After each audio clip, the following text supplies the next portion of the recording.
संसारलाई बदल्नु छ, तर त्यसको सुरुवात आफैबाट गर्नु छ।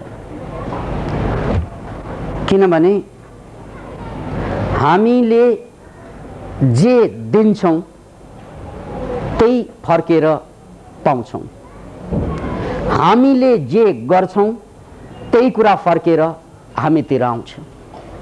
त्यसकारण आफूलाई जब हामी बदलिदिन्छौं र हामीलाई हेरेर अरू मान्छेहरू पनि बदल्न उत्प्रेरित हुन्छ।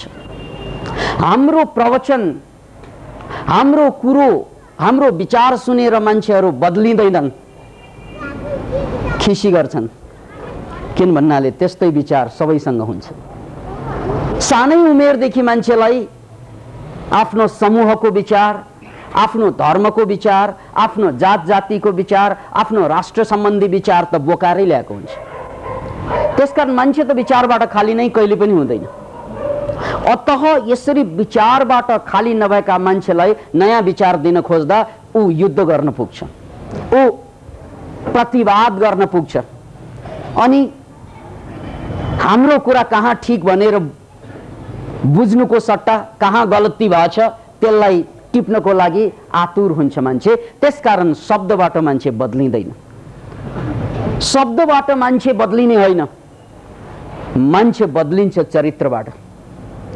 जब तपाईले भन्नु भएको ज्ञान, तपाईले पाउनु भएको ज्ञान आचरणमा झल्किन थाल्छ, आचरणमा जीवनमा उत्रिन थाल्छ, अनि मात्रै अरू मान्छेको लागि खुला किताब बन्छ। तपाई खुला किताब। तपाईले जे भन्नुभयो त्यसबाट कोही पनि बदलिँदैन, तपाई पनि बदल्नुहुन्न। तर तपाईले जे गर्नुभयो त्यसबाट तपाई त बदलिने नै हुनुहुन्छ र अरू पनि बदल्ने प्रेरणा पाउँछन् अरूले पनि। त्यसकारण सबभन्दा ठुलो संसारलाई बदल्ने हतियार भनेको आफू नै हो। संसारलाई बदल्ने सबभन्दा पहिलो सशक्त बिन्दु भनेको आफू नै हो। याद राख्नुहोस्, हिजो रेडियो प्रोग्रामकै कुरा कोट्यौं।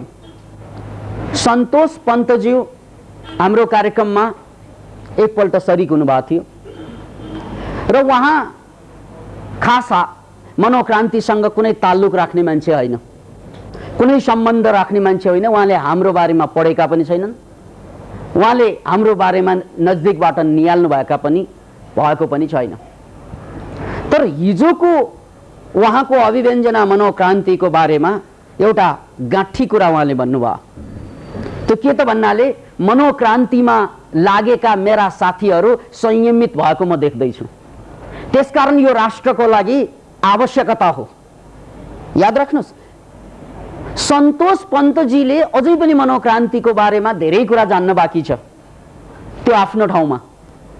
तर उहाँ प्रभावित केमा हुनुभयो त भन्नाले हामीलाई पढेर होइन, हामीलाई जानेर होइन, उहाँका साथीहरू बदलेको कारणले गर्दा उहाँलाई प्रभावित गर्यो। त्यसैले उहाँले ठोकेर भन्नुभयो कि मनोक्रान्ति यो राष्ट्रको आवश्यकता हो। किन भन्नाले मेरा साथीहरू बदलेका छन् भने अवश्य पनि अन्य मान्छे पनि बदलन्छन्। यो हो मनोक्रान्ति। बदलेका मान्छेहरू सन्देश बन्दिन्छन्, अरूका लागि खुला किताब बन्दिन्छन्। याद राख्नुहोस्। र नबदलेका मान्छेहरू, अरूलाई कन्भिन्स गर्न खोज्ने मान्छेहरू बरु भाँड्छन्। तपाईले मनोक्रान्तिको विचार अरूलाई थोपर्न खोज्नु भयो भने अरूको विचार तपाईमाथि थोपर्ने युद्ध चल्छ। याद राख्नुहोस्। किनभने मनोक्रान्तिले पनि आखिर दर्शन पक्ष भनेको विचार पक्ष हो। त्यो विचारलाई थोपर्ने होइन, त्यो विचार यदि तपाईलाई ठीक लागेको छ भने त्यसलाई चपाउनुस्, खानुस्, पचाउनुस्, अभ्यासमा ल्याउनुस्, चरित्र बनाउनुस् र त्यो बेला त केही पनि भन्नु पर्दैन, आफै मान्छे प्रभावित हुन्छ। थाहा छ तपाईलाई, एउटा फूल फुल्दा, एउटा सुन्दर फूल फुल्दा उसले एडभर्टाइजै गर्दैन कुनै पेपरमा, ए म फुलेको छु गुलाबमा। रेडियोमा आउँदैन फल्ना ठाउँमा गुलाब फुलेको छ भनेर। अरे यार, कतै पनि एडभर्टाइज छैन, तर भ्रमराहरू त्यहाँ टाँटी लाग्छन्, माउरीहरू टाँटी लाग्छन्। एडभर्टाइज चाहिँदैन मित्र।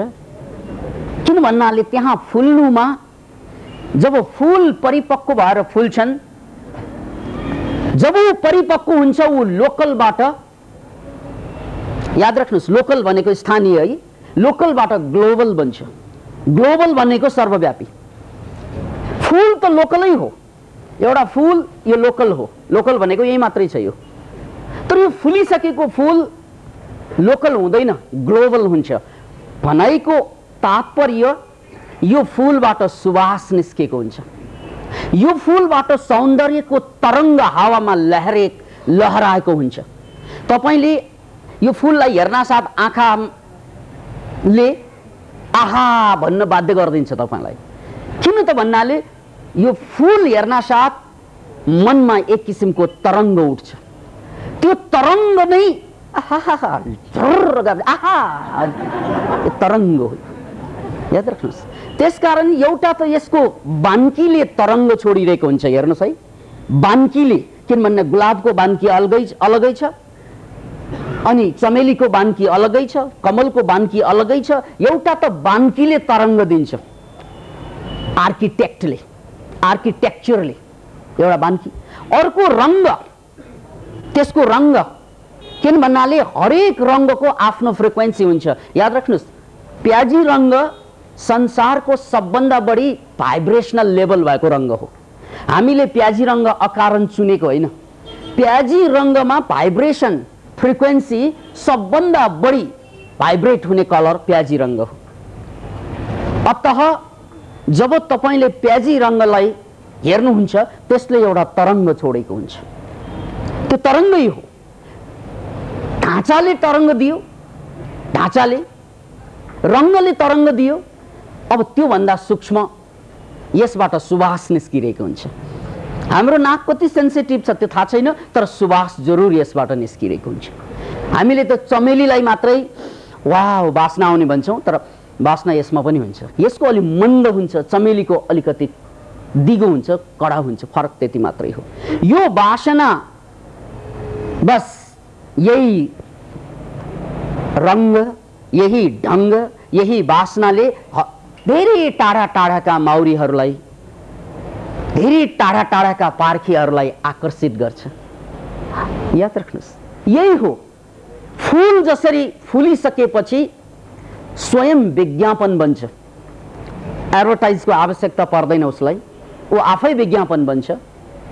बस त्यस्तै जब हामी पनि फूल जस्तै फुल्न थाल्छौँ, एकछिन सोच्नुहोस् त, जाबो एउटा फूल फुल्दा सबैको ध्यान आकर्षित हुन्छ भने एउटा मान्छे फुलिदिएको भए के हुँदो होला, विचार गर्नुहोस् त। फूल एउटा जाबो फूल फुल्दा यस्तो महत्त्व, मान्छे स्वयं फुलिदिएको भए, क्यान यु इमेजिन इट?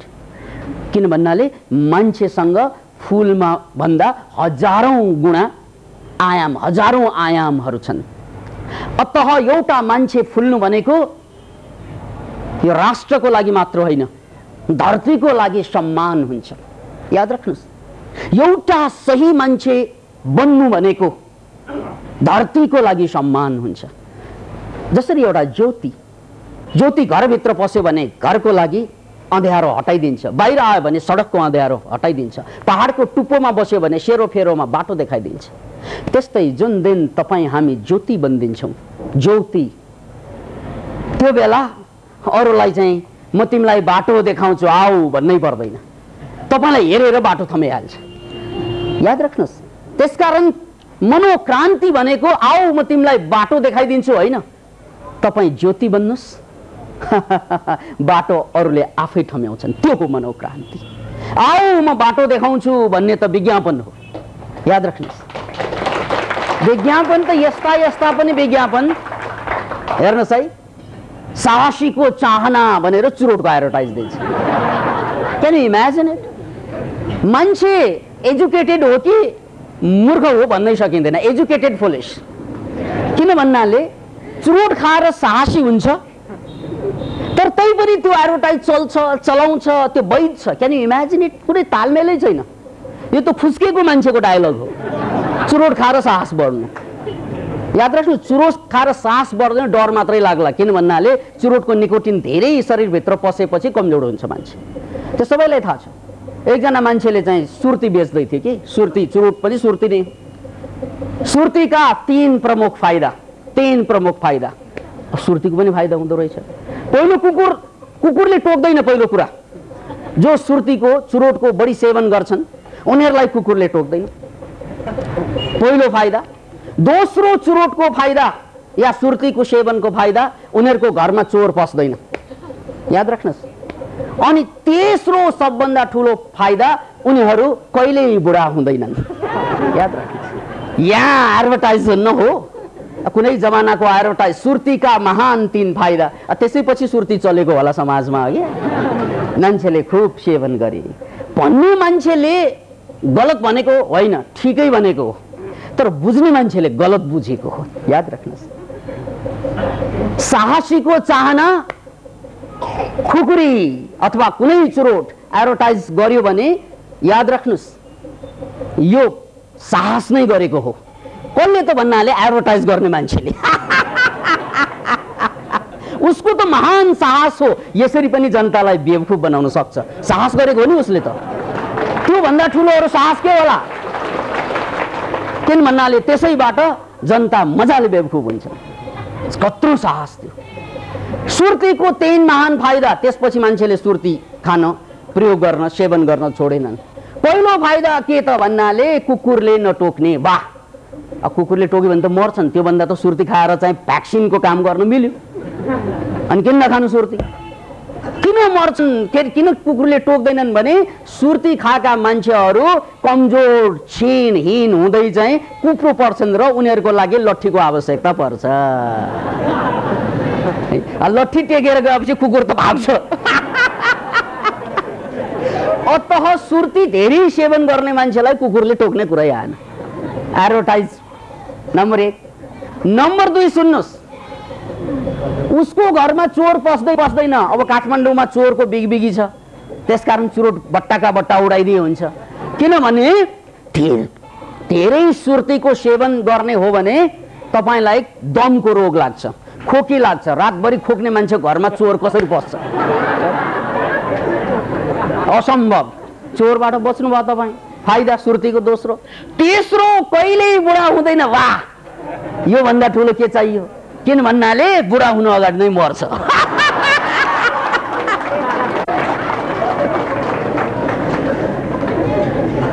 यो कुरा त तपाईलाई अलिकति अतिशयोक्ति लाग्दो हो, यो उदाहरण कथाबाट आयो। म वास्तविक कुरा भन्छु। मेरो कोलगेट क्याल्सियम युक्त। Can you imagine it? यो भन्दा फुलिस पागलपन अरू केही पनि छैन। किनभने क्याल्सियम भनेको भित्र बोनमा जानुपर्ने कुरा हो। त्यहाँ दाँतमा यसरी घोटेर क्याल्सियम भित्र पस्ने हो कि क्या हो दाँतबाट? Can you imagine it? जे पनि चल्दो रहेछ, चलाएपछि जे पनि चल्दो रहेछ। यसकारण मान्छेलाई बेवकूफ, जाहिल बनाउनको लागि धेरै ठुला ठुला दुस्साहसहरू पनि धेरै मान्छेले गरिरहेको परिप्रेक्ष्यमा यो जोक र यो क्याल्सियमको कुरा। अब कुनै कुनै पेस्ट फेरि भिटामिन युक्त भनेर भन्न लागेको छ। भिटामिन युक्त ले के भनेको? त्यो भिटामिन खाने हो, त्यो पेस्ट के यसरी खाएर क्वापो चपाउने हो, क्वापो निल्दैन हो, होइन नि त। तैपनि त्यसको पनि एडभर्टाइज हुन्छ। अतः एउटा प्रसङ्गलाई हामीले जोडेर आफूलाई बदल्ने कुरा ल्याउँदैछौँ। जिजस क्राइस्टले एक ठाउँमा भन्नुभएको थियो, बाइबलमा एउटा बडो मार्मिक कुरा छ, तिमी पृथ्वीको नुन हौ। याद राख, तिमी पृथ्वीको नुन हौ। यदि नुनले आफ्नो स्वभाव छोड्यो, अर्थात् नुनिलोपना छोड्यो भने त्यो नुनलाई नुन भनिँदैन। त्यो नुन मिल्काइन्छ, कुल्चिन्छ, फालिन्छ, जलाइन्छ। किन भन्नाले नुनको माने रङ्ग होइन, सेतो सेतो सेतो सबै नुन हुने हो भने चुन पनि नुन हुनु पर्यो। सेतोको नाम नुन होइन। ढिस्को ढिस्को दाने दाना नुन हो भने चिनीलाई पनि नुन भन्नु पर्यो, त्यो पनि नुन होइन। नुन माने के त? नुन माने नुनको गुण। नुनको गुण के त? नुनिलोपना। त्यसकारण यदि नुनबाट नुनिलोपना छुट्याइदिनु हो भने त्यो नुनको कुनै अर्थ रहँदैन, त्यसलाई फालिन्छ, कसैले पनि प्रयोग गर्दैन। त्यस्तै तिमी पनि धरतीको नुन हौ। तिमी सबै धरतीका नुन हौ र तिमीले आफ्नो मानवीय स्वभाव छोडिदियो भने तिमीलाई धरतीमा बाँच्ने अधिकारै छैन। मान्छेले आफ्नो गुण स्वभाव छोडिदियो भने त्यो पनि मिल्काइन्छ। त्यसकारण त मान्छे काटिन्छ, मारिन्छ, मान्छे एक्सिडेन्टमा मर्छन्, आत्महत्यामा मर्छन्, पागल भएर मर्छन्। यो जम्मै हामीले खेल देखिरहेका छौँ। खेल हरेक 35 सेकेन्डमा एकजनाले आत्महत्या गर्दैछन् संसारमा। यो अस्ति पनि भने मैले 10 लाख वर्षेनी मान्छे आत्महत्यामा मरिरहेका छन्। लाखौं मान्छे एड्सको कारणले मरिरहेका छन्। लाखौं मान्छे हाई ब्लड प्रेसरको कारणले मरिरहेका छन्। ओहो हो हो हो, यो जम्मै फालिएकै हो प्रकृतिबाट। किनभने मान्छे वत नबसेपछि प्रकृतिमा मान्छेको गुणलाई बिर्सिएर बसेपछि तिनीहरू त फालिन्छन् नै। हेर्नुहोस् त, तपाईलाई रोग लागेपछि अब तपाईँ मान्छे होइन, को त भन्नाले रोगी। रोग लागेपछि तपाईँलाई अझ मान्छे भनेर गर्व गर्नै पाउँदैन, लाइसेन्स खोसियो मान्छे हुनु। हिजोसम्म मान्छे हुनुहुन्थ्यो, आजबाट रोगी। किनभने हिजो अस्ति भोगी, धेरै भोगी भएकोले अब परिणाम रोगी। याद राख्नुहोस्। त्यसकारण जुन दिनमा तपाईँले स्वास्थ्य हराउनुहुन्छ त्यो बेलामा तपाईँ मान्छे हुनुबाट खस्कनु भयो, मान्छेबाट रोगी भयो। अझै यो कुरालाई बुझ्नु भएन, सङ्केतलाई बुझ्नु भएन भने रोगीबाट महारोगी अनि महारोगीबाट मृत्यु। यसरी चाहिँ श्रृङ्खलाबद्ध रूपमा हामी धरतीबाट मिल्काइन्छौँ। याद राख्नुहोस् यसलाई। यो प्रसङ्ग आफूलाई बदल्नको प्रसङ्ग हो। यसरी आफूलाई बदल्नु भएन भने हामी बिस्तार बिस्तारै नुनबाट चुनमा, चुनबाट ढुङ्गामा, ढुङ्गाबाट चाहिँ हिलोमा यसरी खस्किँदै खस्किँदै हाम्रो काम यो संसारमा रहँदैन। अतः यदि हामीले आफूलाई यो संसारमा जोगाइराख्नु छ, टिकाइराख्नु छ भने त आफूलाई बदल्नु बाहेक उपायहरू के होला। त्यसकारण एउटा प्रसङ्ग मैले यहाँ जोड्नै पर्छ आफूलाई बदल्ने सन्दर्भमा। त्यसकारण हामीले अहिलेसम्म एजुकेसन शिक्षा पायौँ, अध्यात्मको कुरा छ, कलाको कुरा छ, विज्ञानको कुरा छ। त्यो बाहेक एउटा प्रसङ्ग छ रहस्यवादको। त्यो अध्यात्मसँग एक कदम मात्रै मुनि, अध्यात्म अन्तिम भयो, त्योभन्दा एक कदम मात्रै मुनि एउटा हाम्रै आयाम छ, मान्छेकै आयाम छ, जसलाई रहस्यवाद भनिन्छ, जसलाई अर्को रफ भाषामा अकल्टिजम भनिन्छ। याद राख्नुहोस् यो कुरा। यो रहस्यवाद किन रहस्यवाद नाम रह्यो त भन्नाले यसलाई साइन्स र टेक्नोलोजीको आधारमा जुन बेला यो बनेको थियो यसलाई चाहिँ कुनै पनि किसिमबाट व्याख्या नै गर्न सक्दैन। मान्छेले व्याख्या गर्न सक्दैन तर अनुभव गर्न सक्छ। गजबको कुरा छ यहाँ। व्याख्या मान्छेसँग छैन, विज्ञान त्यो बेला डेभलप भएकै थिएन र व्याख्या नभएपछि यसलाई चाहिँ के भनियो त भन्नाले यो रहस्यवाद भनियो। यो रहस्यभित्रको कुरा हो, प्रयोग गर्यो भने थाहा हुन्छ, प्रयोग गरेन भने थाहा पाइँदैन भनियो। अब यसको एउटा सामान्यमा उदाहरण दिन्छु। हामीले कुनै मान्छेलाई भेट्न साथ हामी अनुहार हेर्छौँ, तर एउटा गजबको कुरो छ, अनुहार पछाडि पनि अर्को मान्छे हुन्छ। अनुहार पछाडि त्यो अर्को मान्छे भनेको मैले आभामण्डलको मान्छे भन्दैछु। भावनात्मक मान्छे छ, त्यो अर्को आयाम भयो। उसको ऐतिहासिकता छ, त्यो अर्को आयाम भयो। त्योभन्दा ठुलो कुरा आभामण्डल, चारैतिरको आभामण्डल टक्क चाहिँ हामी देख्छौँ। तपाईँले मलाई एकछिन टोलाएर बस्नुहोस्, यहाँ मेरो रौँमा हेर्नुहोस्, आँखा नझिम्काइकन, एकै क्षणमा यहाँबाट चाहिँ लाइट आएको देख्नुहुन्छ। एकै क्षण टोलाएर बस्नुहोस्, यहाँबाट यहाँ कपालमा चाहिँ केन्द्रित गर्नुहोस् ध्यान। आँखा झिम्क्याउनु पाइँदैन। आँखा नझिम्काइकन तपाईँले हेर्नुभयो, टाउको नहल्लाइकन हेर्नुभयो भने यो कपालबाट चारैतिरबाट एउटा आभामण्डल, तपाईँले कम्तीमा पनि सेतो सेतो लाइट चाहिँ देख्नुहुनेछ, व्हाइट लाइट देख्नु भएको छ। कतिले देख्नुभयो होला, कतिलाई चाहिँ टाइम लाग्छ, डेफिनेटली देखिन्छ। यो आभामण्डल जुन छ यसको रङ्ग हुन्छ र यसको रङ्गले मनभित्रका कुरा खोलिरहेको हुन्छ। यही हो रहस्यवाद भनेको, मनभित्रका कुरा। जस्तै यो मेरो आभामण्डल तपाईँले यहाँ रातो रातो निस्किरहेको देख्नुभयो, राता रागहरू देख्नुभयो भने अभ्यास गर्दै गएपछि देखिन्छ। राता राग यहाँबाट निस्केको देख्नुभयो भने तपाईँले दुईवटा अर्थ लाउने हो। एउटा, यो मान्छे गडबड मान्छे, यसले ठग्दैछ, यसले कुरा एउटा गर्दैछ, अनि यसको आशय अर्कै छ, ठ्याक्कै बुझ्यो। याद राख्नुहोस्। हुन त साइकोलोजिस्टहरूले अनुहार हेरेर बुझ्छन्, त्यसलाई फिजियोनोमी भनिन्छ। अनुहार पढेर उसको मन बुझ्ने यो मनोविज्ञानको एउटा पाटो हो। तर रहस्यवादमा अर्कै पाटो छ, अनुहार हेर्नै पर्दैन, त्यहाँबाट निस्केको आवामण्डल हेर्ने अभ्यास गर्नुपर्छ। आजको आजै नदेख्दो होला, 2-4 दिनमा अथवा 2-4 महिनामा तपाईँ पोख्त हुँदो होला र त्यो बेला ठ्याक्कै आवामण्डल चाहिँ देख्न सक्नुहुन्छ। रातो आवामण्डल मैले देख्न साथ एउटा, यसको अर्थ कि मैले गडबड गर्दैछु, यो मान्छेले बोल्दैछ एउटा अनि आशय अर्कै छ। किन भन्नाले रातोको अर्थ हो ईर्ष्या, जलन, पीडा, त्यो चाहिँ आइरहेको छ बाहिर। त्यसकारण क्रान्तिको रङ्ग रातो हुनुको कारण त्यही हो। यो अकारण बनेकै होइन, यसको विज्ञान छ। किन भन्नाले त्यो जलन, पीडा, परिवर्तन नहुनुको पीडा, त्यसकारण रातो रङ्ग सिम्बलको रूपमा समाते। तर त्यो सिम्बलको रूपमा समात्ने मान्छेको हातमा झन्डा रातो हुन्छ।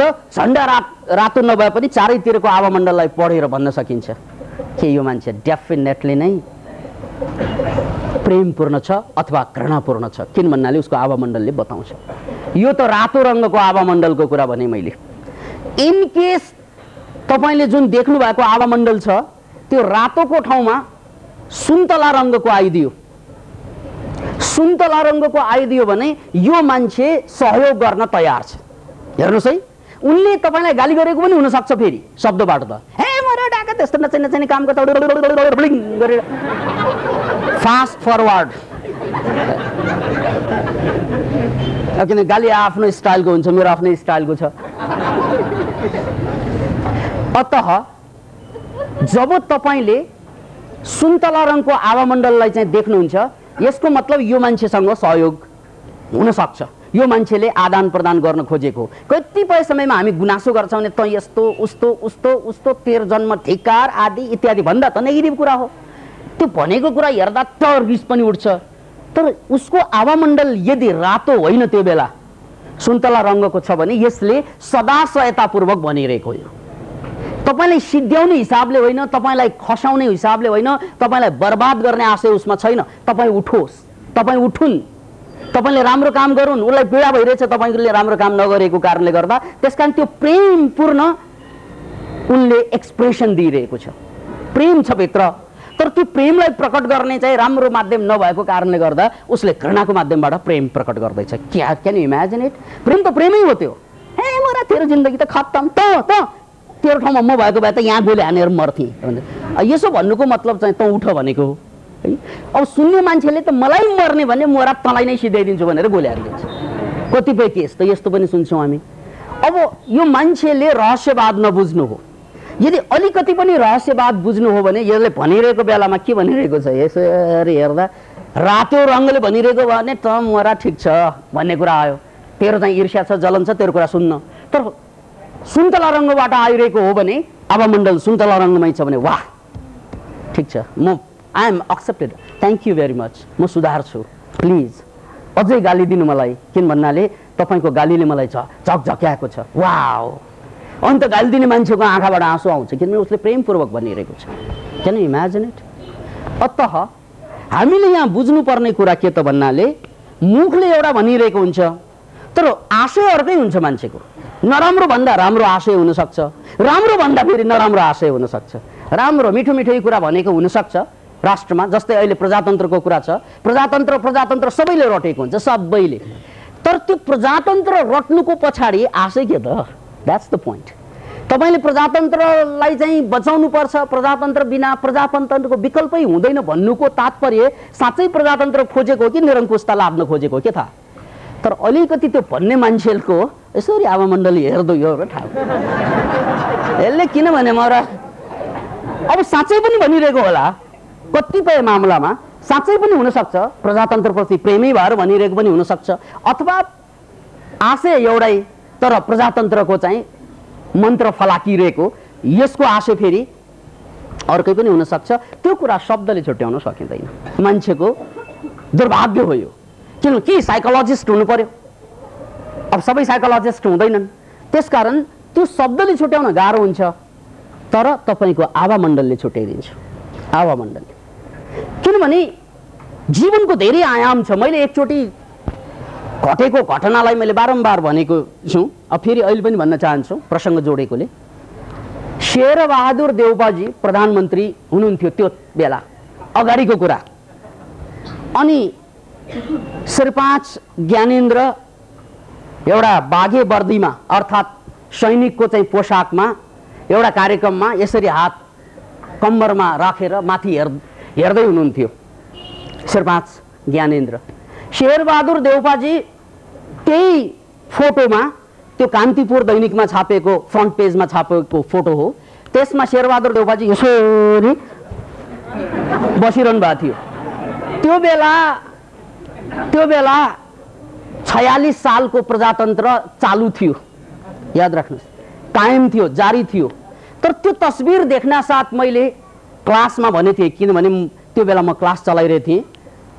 त्यो क्लासमा मैले साथीहरूलाई भनेको थिएँ, हेर्नुहोस् यो शेरबहादुर देउपाजीको बडी ल्याङ्ग्वेज, यो अर्कै आयाम, फेरि यहाँ मैले आभामण्डलको कुरा गरेको होइन, बडी ल्याङ्ग्वेज र श्रीपाँच ज्ञानेन्द्रको बडी ल्याङ्ग्वेजले के बताइरहेको छ भने शेरबहादुर देउपा साह्रै कमजोर, यो देशको सबभन्दा कमजोर मान्छे मध्ये एकजना हुन् र राजा ज्ञानेन्द्र यो देशको सबभन्दा शक्तिशाली मान्छे मध्ये एकजना हुन् भन्ने कुरा यिनीहरूको बडी ल्याङ्ग्वेजले बताएको छ। हेर्दै जानुस् भनेको, नभन्दै 5 दिनपछि शेरबहादुर देउपा बर्खास्त भयो। Can imagine? यो ज्योतिषीको कुरा होइन, म ज्योतिषसँग मेरो कुनै पनि चाहिँ ज्ञान छैन, त्यसकारण म यो ज्योतिष शास्त्रको कुरा गरिरहेको होइन, मैले बडी ल्याङ्ग्वेजको कुरा गरिरहेको। यो एउटा आयाम हो। त्यो बडी ल्याङ्ग्वेजलाई हेरेर मैले साथीहरूलाई भन्दै थिएँ, नभन्दै 5 दिनमा कुरा अर्कै भइसक्यो। याद राख्नुहोस्, त्यसकारण एउटा बडी ल्याङ्ग्वेजले पनि बताउँछ, त्यो साइकोलोजिस्टहरूको काम हो।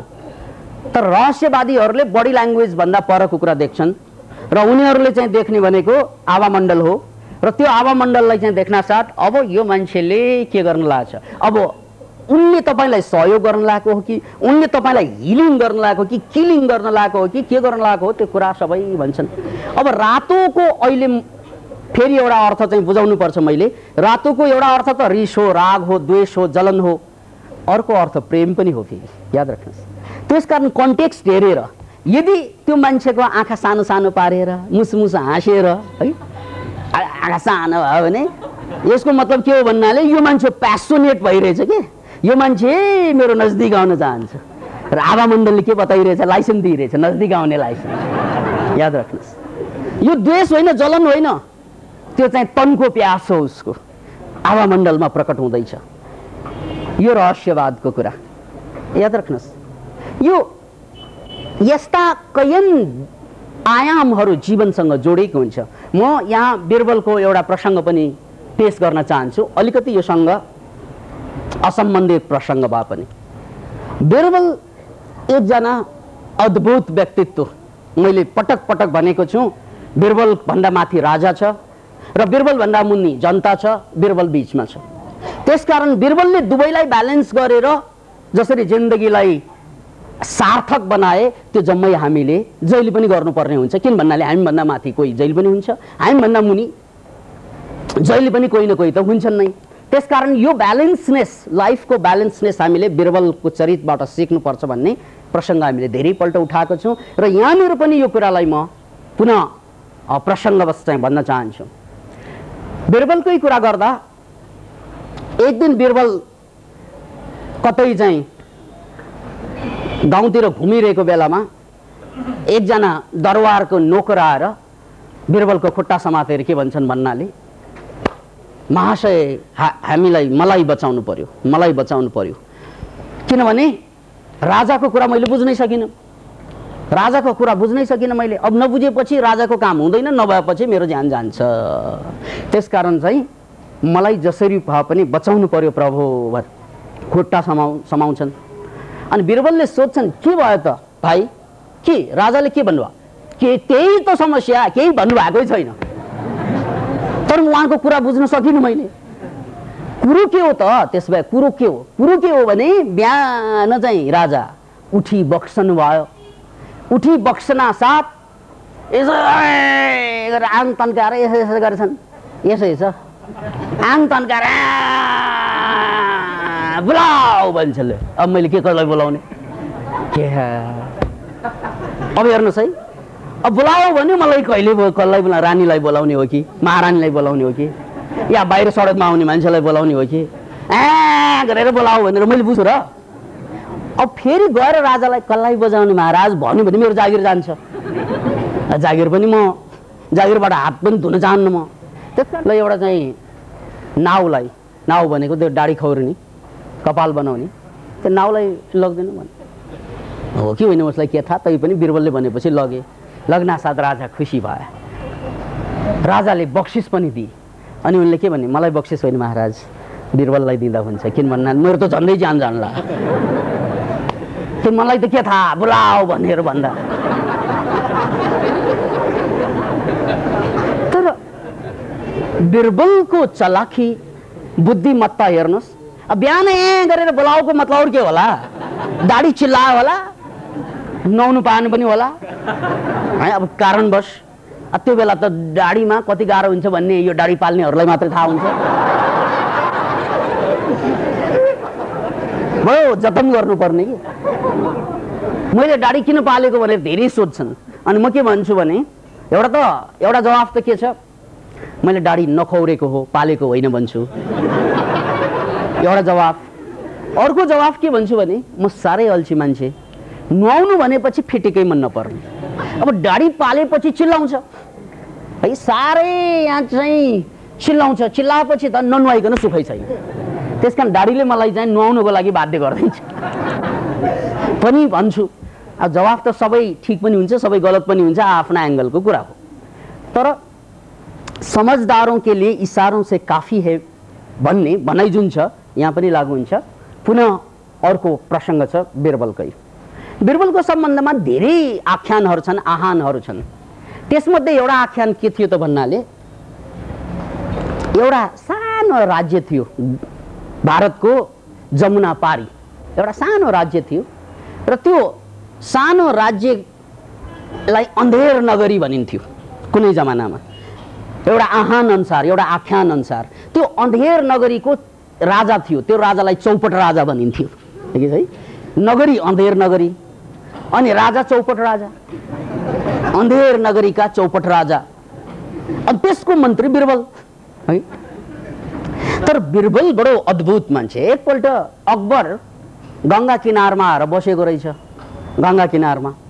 त्यत्तिकैमा अकबरले गङ्गा किनारमा आएर बसेको बेलामा त्यही अन्धेर नगरीका चौपट राजालाई बोलाउन सन्देश पठाछ।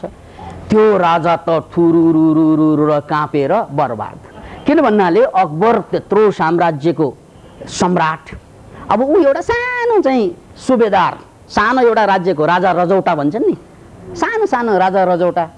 अब अकबरले चाह्यो भने त भोलि नै राज्य दिनुपर्छ, उसले छोड्नुपर्छ। त्यसकारण अब मलाई बोलाउनुको मतलब नै तैँले राज्य छोड भन्ने होला, लडाइँ त गर्नै पर्दैन है। अब यति कमजोर राजा थियो, लडाइँ त गर्नै पर्दैन, छोड भन्यो भने त सक्यो।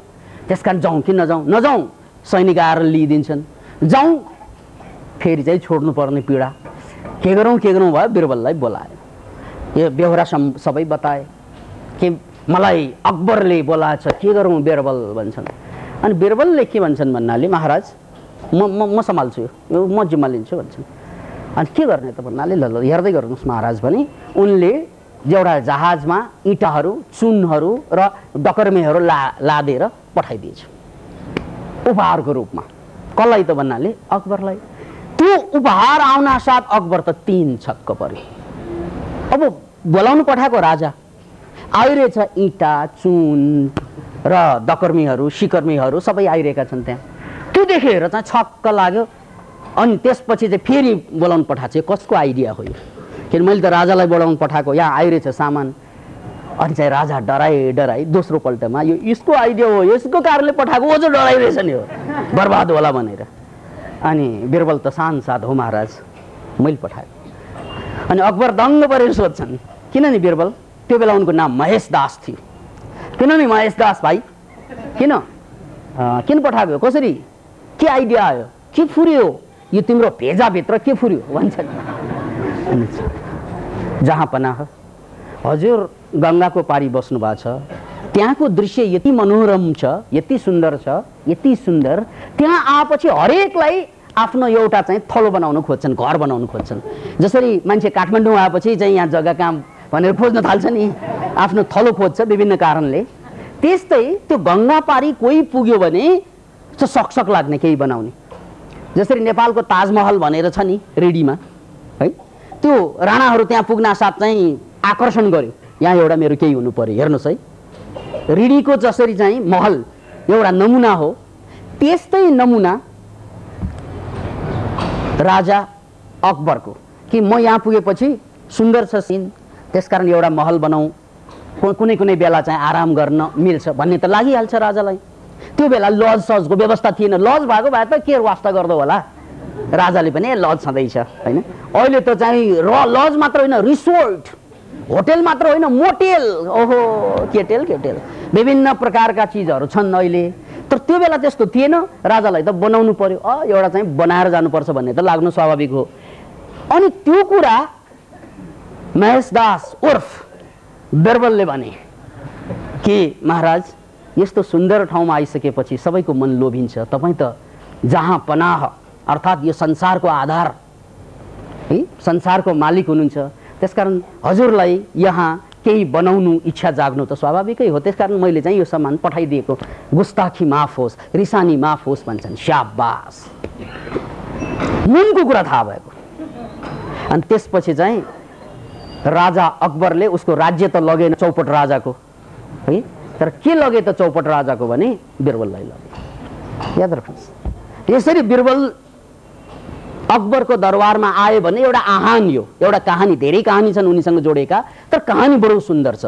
यो ऐतिहासिक होस् नहोस् त्यो आफ्नो ठाउँमा छ, तर सुन्दर यस मामलामा छ कि बिरबल भन्ने मान्छे यस्तो माथि उठ्नु र उनी मरेको त्यत्रो वर्ष भइसक्दा पनि बिरबलको कहानी, बिरबलका प्रेरणा, त्यसबाट हामीले काम लिइरहेका छौँ अहिलेसम्म। त्यो कारण के हो त भन्नाले उनको चनाखोपन। याद राख्नुहोस्, त्यसैले यदि मान्छे अलिकति पनि सेन्सिटिभ हुने हो भने, अलिकति पनि सेन्सिटिभ हुने हो भने, इन्टेलिजेन्ट हुने हो भने त उसको लागि जिन्दगी भनेको मौका बाहेक केही पनि होइन। तर मान्छे यति ठिक स्किन छ इसारालाई नबुझ्ने, इसारालाई नबुझेपछि समयले उसलाई ठुलो ठुलो अवसर ल्याइदिन्छ, ठुलो अवसर। त्यो अवसर ल्याउन साथ बर्बाद हुने कमजोर मान्छेहरू डराउँछन् त्यो अवसर देखेर। जसरी चाहिँ राजा चौपट राजा चाहिँ डराए, तर बिरबल सुरी, किनभने यो मौका हो। सम्राट अगाडि आइरहेछ भने यसको अर्थ दुईवटा हुन्छ, या त चाहिँ म खत्तम या त म उठ्छु। म डराएँ भने खत्तम, र म नडराइकन मलाई जे लागेको हो त्यो इन्टेलिजेन्सलाई प्रयोग गर्ने हो भने मेरो जिन्दगी बन्यो। त्यसैले पुनः एकपल्ट म हिजो रेडियोमा बोलिएको प्रवचनको एउटा अंशलाई जोड्न चाहन्छु।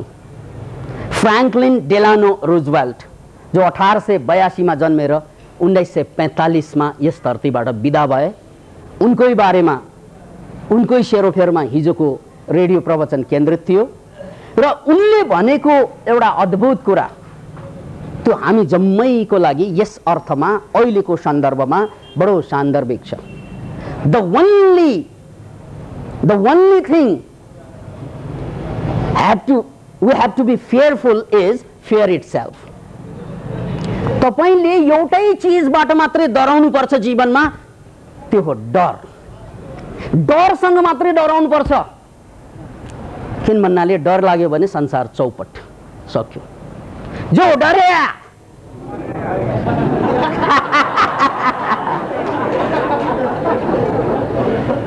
जो डर गया वो मर गया। हाँसो न यार, हाँसो। अब अद्भुत कुरा, यो गब्बर सिंहको डायलग फ्रैंकलिन डी रूजवेल्टले कसरी चाहिँ सोले हेर्यो होला, मलाई अचम्म लाग्छ। भने 1945 मा त मरिसके, उनले त्यो सोले कहिले हेर्नु भ्यायो होला है, तर उनले त्यही डायलग भनेको। फेरि एउटै मात्र मान्छेसँग डर हुनुपर्छ, त्यो के त भन्नाले कहीँ मलाई डर नलागोस्। किन भन्नाले जुन दिनमा डर लाग्छ त्यो दिनमा मान्छेबाट छरेर पशु बन्छ। किनभने डर भनेको अनिवार्य अंग हो पशुको। याद राख्नुहोस्, डर अनिवार्य अंग हो पशुको। आहार, भय, निद्रा, मैथुन पशुको 4वटा गुण मध्ये एउटा गुण हो डर, भय। यदि मान्छेमा पनि यस्तो भय आउने हो भने त्यो मान्छे आकारमा मान्छे भएर पनि प्रकारमा जनावरै हो।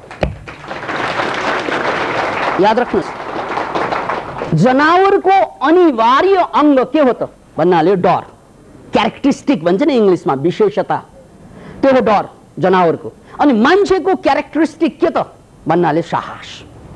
याद राख्नुहोस् यो कुरा, मान्छेको क्यारेक्टरिस्टिक भनेको मान्छे हुनुको क्यारेक्टरिस्टिक, चरित्र अथवा विशेषता के त भन्नाले म मान्छे, किन भन्नाले म चाहेको बेला मर्न पनि सक्छु र बाँच्न पनि सक्छु।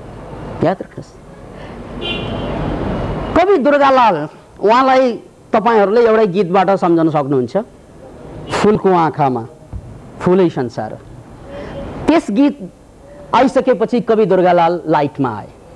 तर मेरो आफ्नो अनुभव त के छ भने नेपालीमा दुर्गालाल जतिको राम्रो कविता लेख्ने सायदै होला, सायदै है, सबैको अध्ययन मेरो नभएको पनि हुन सक्छ, तर मैले यो उमेरमा भ्याएसम्मको कविता पढ्दा नेपाली साहित्यको सेरोफेरोमा दुर्गालालको कविता सर्वश्रेष्ठ लागेको छ। मेरो बुद्धि अनुसारको, मेरो अनुभवको, मेरो ज्ञानको कुरा गरेको, यो मेरो लागि सत्य भए पनि अरूको लागि असत्य पनि हुन सक्छ, तर मैले देखेको त्यही कुरा हो। र उहाँका कतिपय कविताहरू मैले एकचोटि कानले सुन्नासाथ जस्ताको तस्तै मेरो खोपडीमा रेकर्ड हुन्थ्यो कुनै जमानामा। र उहाँले प्राय साहित्य नेवारीमा लेख्नुभयो, नेपाल भाषामा लेख्नुभयो। त्यसमध्ये अहिलेको प्रसङ्गमा मैले जोड्नै पर्ने एउटा कविता छ, ल्याम खझे ल्याम थौ या झिगु जीवन मैमरु, ल्याम खझी ल्याम थौ या झिगु जीवन मैमरु, मल्किसी फेव तिनी जुई झिगु जीवन या सुरु। याद राख्नुहोस्, मान्छेको जीवनको सुरु त्यो बेला हुन्छ जब चाहने बेलामा युगले बलिदान माग्दा मर्न सक्ने क्षमता जोसँग छ, त्यहाँबाट मात्रै जिन्दगी सुरुवात हुन्छ। याद राख्नुहोस्, अन्यथा हामी बाँचेको प्रमाण छैन हामीसँग।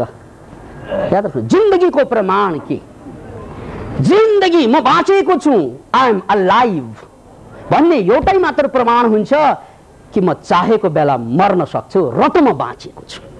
जो मान्छे चाहेको बेला पनि मर्न सक्दैन ऊ त पहिल्यै मरिसकेको जिउँदो लास मात्र हो। याद राख्नुहोस्, जो मान्छे चाहेको बेलामा बलिदानीमा उत्रिन सकिँदैन, त्यागमा उत्रिन सकिँदैन, त्यो मान्छे त भिखारी हो। जो मान्छेले धन त छ तर चाहेको बेलामा दान दिन सक्दैन भने तपाईँ त भिखारी हुनुहुन्छ, भिखारी। किनभने भिखारीले त दिन सक्दैन। तपाईले आफूलाई ओहो घर लाख करोड अरबको मालिक ठान्नु होला, तर चाहेको बेलामा 2 पैसा गोजीबाट निकाल्न सकेन भने तपाईँ भिखारी नै हुनुहुन्छ, किनभने भिखारीले दान दिन सक्दैन, ऊ लिन मात्रै सक्छ। त्यसैले तपाईको ज्ञान, तपाईको जिन्दगी, तपाईको सबै कुरा मापन भनेको के त भन्नाले तपाईले कति दिन सक्नुहुन्छ त्यसबाट तपाईँ अमीर कहलाइन्छ। तपाईले कति कमाउनु भयो त्यसबाट तपाईँ अमीर हुँदैन, तपाईले कति गुनाउन सक्नुहुन्छ त्यसबाट तपाईँ अमीर हुनुहुन्छ। याद राख्नुहोस्, अमीरको परिभाषा। त्यसैले हामीले देखिरहेका छौं बिल गेट्सले शून्यबाट सुरु गरेर अरबौं खरबौं कमाए, खरबौं। त्यो खरबौंमा उनले एउटा ठूलो धनराशि संसारको स्वास्थ्य क्षेत्रमा, खास गरी एड्सको क्षेत्रमा खरबौं डलर दान पनि दिइरहेका छन्। याद राख्नुहोस्, त्यसकारण बिल गेट्सलाई उनले कमाएको कारणले गर्दा हामी सम्झनु, कमाएको कारणले सम्झँदो होला, तर सम्मान उसले दान दिएको कारणले मात्रै गर्छौं। नत्र कमाएर बस्ने त शोषकले पनि कमाउँछन्, शासकले पनि कमाउँछन्, र सुरवीरले मात्रै दान दिन सक्छन्। र बिल गेट्सले त्यही नमुना पेश गरेको। अब तपाईले दान नदिए पनि कालले त खोसेर लान्छ होइन? मरेपछि त दान दिन पाइन्छ तपाईको सम्पत्ति? त्योभन्दा पहिल्यै दिएको भए कम्तीमा तपाईमा एउटा ओहो म अरूको लागि पनि बाँच्दै छु, म स्वार्थी होइन, म पशु होइन, मैले कमाएको सम्पत्तिको अधिकार अरूको पनि लाग्दो छ भन्ने कुरा जब बुझिन्छ त्यही बेला मान्छे जाग्ने होइन। त्यसैले कवि दुर्गालालले भन्नुभएको कुरा त्यही हो कि ल्याम खझी ल्याम थौ या झिगु जीवन मैमरु, मल्किसी फेव तिनी जुई झिगु जीवन या सुरु। हामी आवश्यक भएको बेलामा जुन दिनमा मर्न सक्छौं, बलिदान दिन सक्छौं, त्याग्न सक्छौं, त्यही दिनमा तपाईको महानताको जाँच हुन्छ। मित्र, तपाईले सुन्नु भएको होला कति मान्छेहरू यस्तै मौका आउँछ, त्यो मौकालाई उसले समस्याको रूपमा हेर्छ। मौकालाई उसले समस्याको रूपमा, ओहो ठुलो समस्या पर्यो, दिनु पर्यो के समस्या, गर्नु पर्यो के समस्या, केही नयाँ काम गर्नु पर्यो के समस्या ठान्छन्।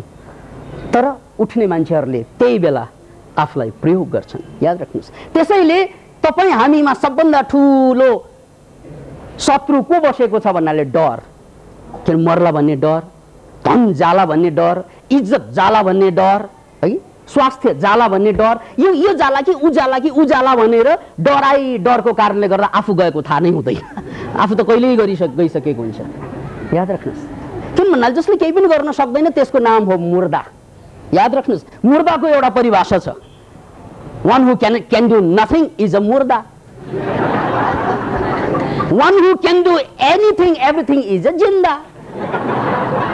मुर्दा र जिन्दाको परिभाषा त त्यही हो नि। जसले चाहेको खण्डमा जे पनि गर्न सक्छ ऊ जिन्दगी हो, चाहेको खण्डमा जे पनि केही पनि गर्न सक्दैन त्यो मुर्दा हो। त्यसकारण तपाईले चाहेको खण्डमा पनि केही गर्न नसक्नु यो मुर्दापनतिर गइरहेको भए, चाहेको खण्डमा म जे पनि गर्न सक्छु त्यो जिन्दगीको पक्षमा गइरहेको हुन्छ।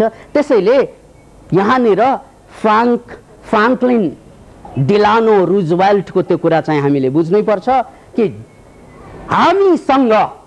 हामीले बुझे अनुसार हामीसँग एउटै मात्र कुराको डर हुनुपर्छ, त्यो हो कि कहीं केही नयाँ काम गर्न, बलिदान गर्न, त्याग गर्न अथवा नौलो प्रयोग गर्न डर नलागोस् मलाई। प्रार्थना यदि भगवानलाई, प्रकृतिलाई गर्नु छ भने प्रभु अरु त तिमीले दिएको सबै छ, तर यो तिमीले दिएको सबै भएर पनि म हाँस्न सकिरहेको छैन, मलाई वरदान दे प्रभु कि तिमीले दिएको कुरा सबै तिमीले लिएर पनि म हाँस्न सकूँ, तिमीलाई नै फर्काएर पनि म हाँस्न सकूँ। किन भन्नाले मालिक त म होइन, मालिक त तै होस्। त्यसकारण यो प्रार्थना गर्नुपर्छ हामीले कि मसँग जे छ त्यो ठुलो कुरा होइन, किन कुराहरू त आज छ भोलि हुँदैन, तर मसँग यदि साहस छ भने आज नभएको कुरा म भोलि बनाउँछु। अब साहसै गयो भने त के पनि गर्न सकिन्छ। त मूल कुरो हो साहस। अतः फ्राङ्कलिन डेलानो रुजवेल्टको जीवनमा त्यही कुरा लागू भयो। याद राख्नुहोस्, उनलाई प्यारालाइसिस भयो, निको हुँदैन रोग, तर उनले निको पारेर देखाइदिए। किनभने ऊ साहसी थिए, या उनको साहसको कारणले। उनले जब राष्ट्रपति पद सम्हाले 1932 मा, त्यो बेला अमेरिका नेपालको जस्तो जर्जर अवस्थामा थियो। याद राख्नुहोस्, जर्जर अवस्थामा बैंकहरू धराधर बन्द हुँदै थिए। कमसे कम नेपालमा अहिले पनि बैंक बन्द भएको छैन। याद राख्नुहोस्, बेरोजगारीका टाँपाहरू लागिँदै थिए, झन्डै झन्डै राष्ट्र असफल राष्ट्रमा गइरहेका थिए 1932 मा। त्यस बेलामा रुजवेल्ट प्रधानमन्त्री राष्ट्रपति बने र त्यही बेला उनले एउटा भिजन जुन ल्याए राष्ट्रको अगाडि, त्यो कुरा अहिले पनि हामीले सिक्नुपर्छ। ब्रेन्स ट्रस्ट उनले क्वाइन गरेको शब्द हो यो ब्रेन्स ट्रस्ट। त्यसो भनेको के त भन्दा ट्रस्ट भनेको गुठी ट्रस्ट। राष्ट्रका सबै टाउकाहरू, राष्ट्रका त्यो जम्मै टाउकोबाट राष्ट्रलाई के दिन सकिन्छ त्यसमा लगाऊ। याद राख्नुहोस्, अब हामी भए के गर्छौँ भने हाम्रो खेमाको मान्छे खोज्छौँ। बुद्धिजीवी पनि यहाँ कस्तो बुद्धिजीवी भने कम्युनिस्ट बुद्धिजीवी, त्यसमाथि पनि एमालेको बुद्धिजीवी है, गजब छैन र कुरा। माओवादीको बुद्धिजीवी, गजब छैन कुरा। यदि बुद्धिजीवी माओवादी भित्र मात्रै कैद हुने हो भने के को बुद्धिजीवी नै त्यो? याद राख्नुहोस्। अब कांग्रेसको बुद्धिजीवी, राप्रपाको बुद्धिजीवी, त्यो पनि बुद्धिजीवी हो र? त्यो त परजीवी हो, परजीवी। किन भन्नाले त्यो बुद्धिजीवी जो कांग्रेसको आड नभइकन बाँच्नै सक्दैन, त्यो बुद्धिजीवी जो राप्रपाको आड नभइकन बाँच्नै सक्दैन, त्यो बुद्धिजीवी जो अरूको आड नभइकन बाँच्नै सक्दैन, त्यो बुद्धिजीवी भएर त्यो त परजीवी भयो। त्यो उनीहरू छैन त म पनि छैन। याद राख्नुहोस्, एउटा अद्भुत वचन छ, एउटै सेन्टेन्समा छ। हेनरिक एब्सन, विश्वविख्यात नाट्यकार हेनरिक एब्सनले एक ठाउँमा भनेका छन् कि संसारमा सबभन्दा बलियो मान्छे त्यो हो जो एक्लै उभिन सक्छ। तब न बुद्धिजीवी नभए कि परजीवी। किनभने परायाको आडमा बाँचेर केही अर्थ हुँदैन। त्यसैले फ्राङ्कलिन डी रुजवेल्टले राष्ट्रका सबै यी बुद्धिजीवी टाउकाहरू, बुद्धिजीवी मात्र होइन, साइन्टिस्टहरू, कलाकारहरू यो राष्ट्रको टाउको एउटा गुठी बनाए, ट्रस्ट बनाए र त्यो जम्मैलाई एक ठाउँमा ल्याएर ल राष्ट्रलाई हामीले यो अवस्थाबाट पार गर्नको लागि के दिन सक्छौँ सोचौँ, के गर्न सक्छौँ सोचौँ। उनले यो पार्टी ऊ पार्टी यसको उसको भनेर छुट्याएनन्। किन भन्नाले बुद्धिजीवी साँच्चै हो, ब्रेनी साँच्चै हो भने सबैको लागि हुनुपर्छ, नत्र भने चाहिँ यो खेमाको लागि मात्रै सहयोग गर्ने हो भने के को बुद्धिजीवी। त्यही कुरा उनले प्रयोग गरे। नभन्दै उनले अर्को जुन उपाय निकाले, त्यो उपाय पनि सुन्नुहोस्। अद्भुत कुरा छ। हामीले चाहिँ बेरोजगारहरूलाई समस्याको रूपमा अहिले पनि हेरिरहेका छौँ, तर बेरोजगार कुनै पनि समस्या होइन। किन भन्नाले स्वरोजगार जब हुँदैन, जबसम्म हुँदैन तबसम्म रोजगार पनि समाधान होइन। किनभने रोजगार र बेरोजगारको सवाल होइन, सवाल त स्वरोजगारको हो। किन भन्नाले जबसम्म मान्छे सृजनशील हुन सक्दैनन् तबसम्म त गुलाम बन्ने नै हो। तपाईँ रोजगारी भयो भने जवानी लिलाम हुन्छ केही पैसामा, याद राख्नुहोस् यो पनि। त्यसैले मूल कुरा सवाल रोजगार र बेरोजगारको होइन, सवाल त स्वरोजगारको हो। र त्यही कुरालाई फ्रान्कलिन डी रुजवेल्टले बुझे। यो जति पनि मान्छे बेरोजगार छन् यो समस्या होइन, यो अवसर हो। नेपाली जनताले, नेपाली नेताहरूले अब सबैले खालि चाहिँ बेरोजगार समस्या भन्छन्, बिहानदेखि बेलुकासम्म बेरोजगारी समस्या, धन नहुनु समस्या भन्छन्ले। अनि धन नहुनु किन समस्या भने माग्नु पाइयो, भएन भने जति भएन देखाउनु पायो त्यति दिनुहोस् न, यो छैन के, हेर्नु न यार, बाल बच्चालाई खुवाउनु छ, दे दे दाता दे दे तेरा कल्याण हो, ले मागेर हिँडिरहेका छन्। कोही चाहिँ है, कोही चाहिँ के हिँडेर माग्छन्, कोही साइकल चढेर माग्छन्, कोही प्लेन चढेर माग्न जान्छन्, तर जेट प्लेन रिजर्भ गरेर माग्न जान्छन्। माग्नु पनि अब क क्लासको मगन्ती, ख क्लासको मगन्ती। यहाँ त चाहिँ मगन्तीहरूको त यदि कम्पिटिसन गर्यो भने प्राइज हाम्रै पल्टमा। रुजवेल्टले मागेनन्, याद राख्नुहोस्। उनले के भने माग्नु होइन, आफ्नो भएको कुरालाई सदुपयोग गर्ने। अनि के गरे, त्यो बेरोजगार समस्या होइन, त्यो अवसर हो। अब के गरौँ त भन्नाले तीनवटा, रुख, रोड र राष्ट्र निर्माणमा यो बेरोजगारलाई लगाइदिउँ। रुख रोप, जहाँ जहाँ जमिन देख्छन् रोको, के भन्नाले त्यो पनि कामै हो, भोलि त्यो सम्पत्ति बन्छ, याद राख्नुहोस्। त्यसले वातावरण जोगाउँछ, त्यो आफ्नो ठाउँमा छ, त्योभन्दा ठुलो कुरा सम्पत्ति पनि हो त्यो। रुख, एउटा जमिनको चौटो भेट्यो भने बेरोजगारीलाई रोप, तेरो काम जमिनको चौटो जहाँ जहाँ देख्छस् त्यहाँ त्यहाँ रुख रोप। हाम्रा बेरोजगारहरूले त जहाँ जहाँ चौटो देखिन्छ त्यहाँ मुत्नु जान्छ। यार रुख रोपेको भए हुन्थ्यो नि, ठिकै छ, रुख रोपेर मुतेको भए राम्रो, ताली बजाइदिनु, मल दिएको, जल दिएको। त्यसकारण आइन्दा कतै मुट्नु छ भने बिरुवा रोप्नुहोस् पहिला, टक्कर ढाडा रा रा रा हजारी बाटो पानी दिइहाल्नु, त्यो त मिल्छ। किन भन्नाले मूत्रै पनि मल हो। त्यसैले त्यो आधा काम त बन्यो, हामीले आधा काम जान्यौँ। अब आधा काम राष्ट्रले के बिरुवा प्लान्टलाई चाहिँ राष्ट्रलाई चाहिँ उपलब्ध गराइदिए हुन्छ नि। ल आओ राष्ट्रका जनताहरू हो, के चाहिँ प्लान्ट जति पनि लग।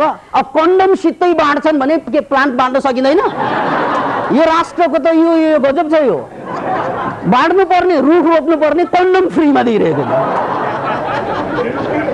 इङ्ग्लिसमा यो कन्डम शब्दको अर्को अर्थ हुन्छ कामै नलाग्ने कन्डम। हाम्रो राष्ट्रका चाहिँ सञ्चालकहरू त कन्डम मुखी पो भयो।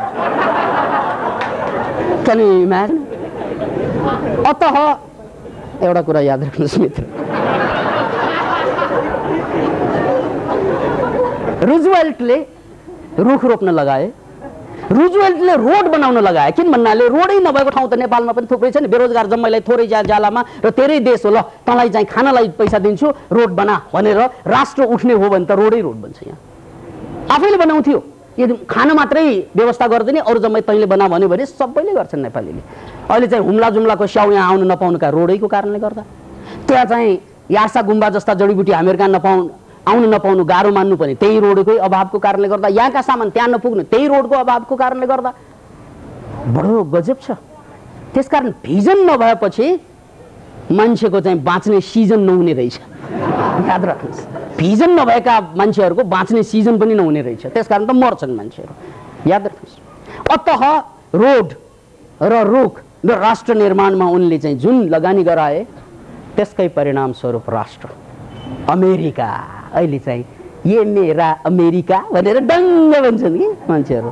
किन त भन्नाले उनीहरूको त्याग बलिदानको परिणाम स्वरूप, उनीहरूको भिजनको परिणाम स्वरूप आज अमेरिका उठेको हो। अमेरिका त्यही बेला चाहिँ अरूसँग मागी मागी धनी भएको होइन, अमेरिका आफ्नै बलबुतामा उभिएको राष्ट्र हो। त्यसकारण अमेरिकाबाट धन लिने होइन, अमेरिकाबाट त बुद्धि पो लिने। उनीहरू कसरी माथि गए त्यो ज्ञान पो चाहिन्छ हामीलाई। इङ्ग्लिसमा एउटा भनाइ छ कि if you give a fish you feed once, if you teach how to catch a fish you feed forever. तपाईले एउटा माछा चाहिँ दिनुभयो भने एकचोटि खुवाएको बरोबर हुन्छ, तर माछा कसरी मार्ने सिकाउनु भयो भने ऊ जिन्दगीभर मारेर खान्छन्। त्यसकारण नेपाली जनतालाई यो दोस्रो किसिमको ज्ञान चाहिन्छ, माछा मागेर आउने होइन, माछा। त्यसकारण त माछालाई फिस भनिन्छ नि। हामी चाहिँ विदेशमा गयो भने फिस लिएर आउँछौँ कि पैसो लिएर आउँछौँ। ज्ञान पो बोकेर आउनुपर्ने। अब ज्ञान त यहाँबाट तयार हुन्छ, त्यहाँ प्याक गरेर पठाइदिन्छौँ फेरि। ब्रेन ड्रेन भनिन्छ नि, अहिले त ब्रेन ड्रेनको ऱ्यापिडली त्यो पनि बढ्दो छ। खैर त्यो कुरा चाहिँ अब एकातिर म बिसाउन चाहन्छु।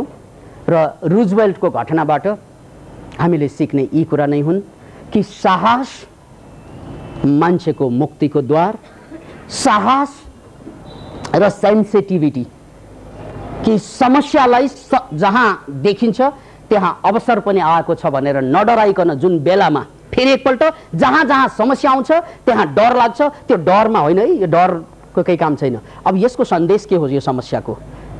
त्यो समस्याको सदुपयोग गर्ने हो भने हामी जम्मै उठ्न सक्छौँ। रुजवेल्टले लङ्गडो भएर पनि राष्ट्रलाई उठाए, हाम्रो खुट्टा भएर पनि हामीले राष्ट्रलाई अझै केही गर्न बाँकी नै रह्यो। र यसबाट पाठ सिकेर लङ्गडोले अमेरिकालाई उठाउँछ भने हामी खुट्टा भएकाहरूलाई नेपाललाई उठाउँ। पानी यो सल्किँदैछ, ढुङ्गा यो पग्लिँदैछ, आँखा उघारी हेर नेपाल बिम्जदैछ।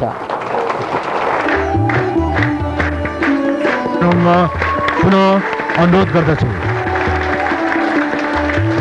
मन्तव्यमा कतिको चाख हुन्छ मलाई थाहा छैन। अब यो यसपछिको यो मन्तव्यमा म डराउने चाहिँ वाला छैन, किनभने डर गया त मर गया, मैले बुझिसकेको कुरा। त्यसले गर्दा अब जिउँदो छ भने साहस प्रदर्शन गर्नु पर्यो नि, जिउँदोको प्रमाण। त्यसले गर्दाखेरि यो साहसपूर्वक दुई चार शब्द मैले पनि व्यक्त गर्ने विचार गरेको छु। अहिले हामी धेरै कुराहरूलाई समस्याका रूपमा लिइरहेका छौँ र ती समस्या चाहिँ समस्या नभएर अवसर हुन्छन् भन्ने कुरा हामी अहिले भर्खर योगीजीबाट पनि थाहा पायौँ। र हामीले यो धेरै कुराहरूलाई पन्छाउने, समस्या ठानेर पन्छाउने गर्दाखेरि नि यी समस्याहरू एउटा कुनामा थुप्रिँदै यो डम्पिङ, समस्याहरूको डम्पिङ साइड चाहिँ बढ्दै बढ्दै पुरै यो राष्ट्रलाई अहिले गाँजिरहेको अवस्था हामीले देखिरहेका छौँ। खास गरी हामीले यो एक किसिमले भनौँ हाम्रो दिमागको सही व्यवस्थापन गर्न नसकेको कारणले गर्दाखेरि नि ती अवसरहरूले समस्याको रूप धारण गरेका हुन् जस्तो मलाई पनि लाग्दछ। हामीले सकारात्मक चिन्तनलाई अगाडि बढाउने हो भने धेरै कुराहरूमा हामी अगाडि बढ्न सक्छौँ। मान्छेहरूमा अहिले एक किसिमको निराशा, कुण्ठा, आक्रोश, यी धेरै कुराहरूले गर्दाखेरि अघि आरामण्डलमा आएका यी रातापनहरूले गर्दाखेरि चाहिँ हामीलाई यो मुलुकलाई चाहिँ एउटा समस्याको यो एउटा अहिले पनि मैले भने डम्पिङ साइट बनाउन खोजिरहेको छ। त्यसबाट मुक्त गर्नको लागि यस्ता खालका सकारात्मक सोचहरू, सकारात्मक विचारधाराका प्रवाहहरूले मद्दत गर्छन् भन्ने मलाई लाग्दछ। यो तपाईँहरूको अघि मैले सुरुदेखि म धेरै यो सुनिरहेको तर प्रत्यक्ष देख्न नपाएको अवस्था थियो। आजदेखि आफै भित्र जुन यो हराउन सक्ने खालको उहाँले कला सिकाउनु हुने रहेछ, त्यो कलाबाट म पनि एकदम प्रभावित भएको छु। कुनै दिन म पनि यो फ्लोरमा आएर बसेर उहाँबाट सिक्ने प्रयास गर्नेछु र यो मनोक्रान्तिको सफलताको निम्ति मेरो तर्फबाट धेरै धेरै शुभकामना व्यक्त गर्न चाहन्छु। शुभकामना र गुरुजीलाई कृतज्ञता। यो क्रान्तिमा तपाईँ अगाडि बढ्नुहोस्। मिडियाको तर्फबाट चाहिने सहयोगका लागि हामी तयार छौँ भन्ने वचनबद्ध दिन चाहन्छु। धन्यवाद। को मान्छेलाई आर्य घाटबाट पनि उठाएर ल्याउनु छ को प्रयोग सम्बन्धमा, यहाँ भएका परिवर्तनहरू सम्बन्धमा आर्टिकलहरू राख्दै अगाडि बढाइदियौँ भने यो देशबाट यो जुन किसिमको भएको वातावरण छ त्यसबाट हामी मुक्त हुन्छौँ। किनभने हामीसँग योग, रेकी, साइको, सुपर लर्निङ, जीवन दर्शन यी सम्पूर्ण कुराहरू छन् जुन हतियारको प्रयोग गरेर हामी शारीरिक, मानसिक सबै चिजबाट अगाडि उठ्न सक्छौँ। मान्छेहरूको बाहिरी आवामण्डलबाट त्यस मान्छेको प्रविधि थाहा पाइन्छ भन्नुभयो। यो कसरी हामीले पनि थाहा पाउन सक्छौँ? यो के प्रेम लामा प्रेषक के हो? एनिवे नाम चाहिँ त्यति स्पष्ट भएन। यहाँ प्रेषक मैले पढेको यो त्यसकारण तपाईँले मिलाएर लेख्नुभयो भने त्यस्तो हुँदैन। त मित्र हामीले मनोक्रान्ति दर्शनमा माइन्ड टेक्नोलोजीका कुरा अमेरिकाबाट नेपाल सारिरहेका छौँ। माइन्ड टेक्नोलोजी भन्दा एक कदम माथि हुन्छ रहस्यवाद। त्यो अमेरिकाको कुरा होइन, त्यो यताकै पूर्वकै दर्शनको पूर्वाधार हो। त्यसकारण अब हामीले त्यो पूर्वाधारमा प्रवेश गरिरहेको कारणले गर्दा यसपालिबाट हामीले मन्त्रयोगको जुन सामूहिक अभियान, निःशुल्क अभियान जुन सडकमा ल्यायौँ, अहिलेसम्म हामीले के देखिरहेका छौँ भने कि धर्मगुरु अर्थात् यो देशलाई गाइडलाइन दिने मान्छे जहिले पनि इन्डियाबाटै आउनुपर्ने या अन्य देशबाट आउनुपर्ने जस्तो एउटा मानसिक दरिद्रता हामीमा छ। त्यो दरिद्रताबाट हामीले पनि हाम्रै देशमा पनि केही गर्न सक्छौँ र भइरहेको छ भन्ने देखाउने एक किसिमबाट राष्ट्रिय जमर्को भएको छ, जुन कुरा अब राष्ट्रले बिस्तारै चिन्दो हो। र त्यो हरेक शनिबार जहाँ हामीले धेरै टाढा टाढासम्म पनि लगेका छौँ र त्यहाँ पनि करिब पनि 400-500 जवान मास र कहिलेकाहीँ चाहिँ 1000 जवानभन्दा बढीले पनि भाग लिएर एक किसिमबाट एउटा क्रान्तिको, मनोक्रान्तिको नमुना देखाउने क्रम थालिएको छ।